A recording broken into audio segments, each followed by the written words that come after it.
বর্তমানে ভারতীয় ভিসা আবেদন করার নতুন নিয়মটা কি?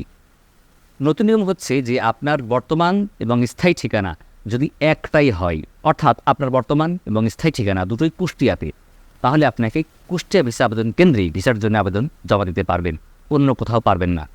নাম্বার 2, আপনার বর্তমান ঠিকানা যদি একটা হয় আর স্থায়ী ঠিকানা যদি আরেকটা হয়, অর্থাৎ দুইটা ঠিকানা, কিন্তু বর্তমান ঠিকানা এবং স্থায়ী ঠিকানা দুটোই ঢাকা শহরের বাইরের কোনো জায়গাতে, যেমন আপনার স্থায়ী ঠিকানা কুষ্টিয়া আর বর্তমান ঠিকানা চট্টগ্রাম, তাহলে আপনাকে ভিসার আবেদন জমা দিতে হবে কুষ্টিয়াতে।